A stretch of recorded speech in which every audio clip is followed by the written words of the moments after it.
Hello friends, જય શ્રી કૃષ્ણ. સ્વાદની સફર એની ચેનલમાં આપ સૌનું સ્વાગત છે. આજે હું તમારા માટે એકદમ ક્રિસ્પી એવા પનીર બાઇટ્સની રેસીપી લઈને આવી છું. એકદમ ઇઝીલી આ ઘરે બની જશે અને આ જ પનીર બાઇટ્સનો યુઝ કરીને આપણે એકદમ ક્રિસ્પી એવા વેજીટેબલ રોલ્સ બનાવશું. બહાર આપણે આ રોલ ખાઈએ તો બહુ જ કોસ્ટલી મળે છે અને હેલ્ધી પણ નથી હોતા. તો આપણે આજે એક હેલ્ધી રેસીપી જે બાળકોને ખૂબ જ ભાવશે એવી ઘરે બનાવીએ. એના માટે મેં અહીંયા હોમમેડ પનીર લઈ લીધું છે 200થી 250 ગ્રામ અને એને આ રીતે ક્યુબમાં કટ કરી લેશું. તમારે જો બહારનું પનીર યુઝ કરવું હોય તો એક વસ્તુનું ધ્યાન રાખવાનું કે એકદમ ફ્રેશ પનીર હોવું જોઈએ. હવે આ રેડી કરેલી પનીર ક્યુબ્સને એક સાઈડ રાખી અને આપણે સ્લરી બનાવી લેશું, જેમાં આપણે પનીરને ડીપ કરીને પછી ફ્રાય કરવાનું છે. એના માટે મેં અહીંયા 1/4 કપ જેટલો મેંદો લઈ લીધો છે સ્લરી બનાવવા માટે. એમાં મેં 1/4 ટીસ્પૂન જેટલો મરી પાવડર એડ કરેલો છે, પછી 1/4 ટીસ્પૂન જેટલો ઓરેગાનો અને 1/4 ટીસ્પૂન જેટલા ચીલી ફ્લેક્સ એડ કરશું અને સ્વાદ પ્રમાણે મીઠું એડ કરી અને આપણે પાણી એડ કરીને આની મીડિયમ થીક છે સ્લરી બનાવવાની છે. આપણે સ્લરી એવી બનાવશું કે જે આપણે પનીર ડીપ કરીએ તો એ સ્લરી છે એ પનીરમાં એકદમ સરસ કોટ થાય એ રીતની આપણે સ્લરી બનાવવાની છે. જો આ રીતની કન્સિસ્ટન્સી રાખવાની છે અને જરા પણ લમ્સ ન રહે એ રીતની સ્લરી બનાવવાની છે. જો બહારનું ક્રિસ્પી કોટિંગ કરવા માટે મેં અહીંયા જે મકાઈના પૌવા મળે છે, મકાઈના પૌવા આપણે તળવા માટે લઈએ છીએ, એ કાચા પૌવાનો અધકચરો ભૂકો કરી નાખશું. આપણે બારે કોર્નફ્લેક્સનો યુઝ કરીએ છીએ, પણ કોર્નફ્લેક્સની જગ્યાએ તમે આ મકાઈના પૌવાનો યુઝ કરશો તો એકદમ ક્રિસ્પી છે એ બહારનું લેયર બનશે. અને આ પનીર છે ક્રિસ્પી બાઇટ્સ તમે એમને પણ બાળકોને કોઈ પણ ડીપ સાથે કે કેચઅપ સાથે આપશો તો પણ છોકરાઓને ખાવાની ખૂબ જ મજા આવશે. હવે જો સ્લરી પણ રેડી છે અને બહારનું કોટિંગ છે એ પણ રેડી છે.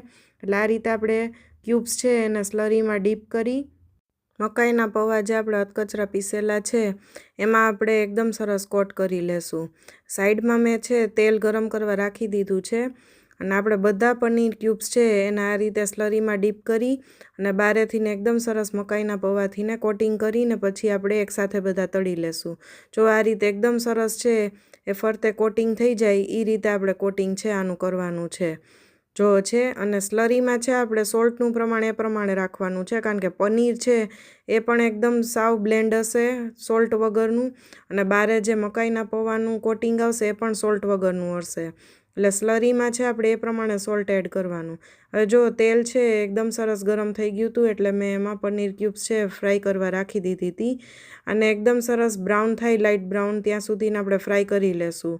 અને આ બારેથીને એકદમ સરસ ક્રિસ્પી બનશે અને અંદરથીને એકદમ સરસ સોફ્ટ.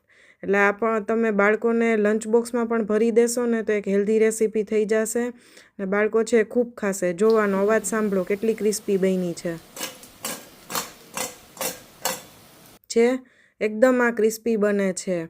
હવે જો આ પનીર ક્યુબ્સ રેડી છે. તમે આનો કોઈ પણ રેસીપીમાં મનગમતી રીતે યુઝ કરી શકો છો. મેં આ પનીર ક્યુબ્સનો યુઝ કરીને મેં હેલ્ધી રેપ્સ બનાવેલા છે.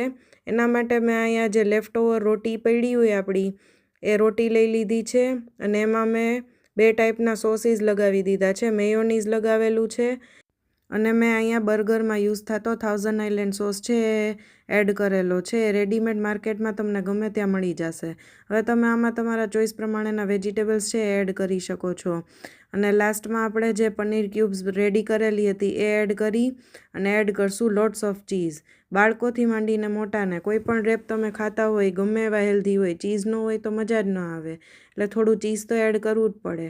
હવે રેડી છે આપણા હેલ્ધી રેપ્સ. જો આને કોલ્ડ રેપ કહેવાય, આને આપણે ગરમ નથી કરવાનો, આ રીતે જ ખાવાનો છે અને આ રીતે ટેસ્ટી લાગશે.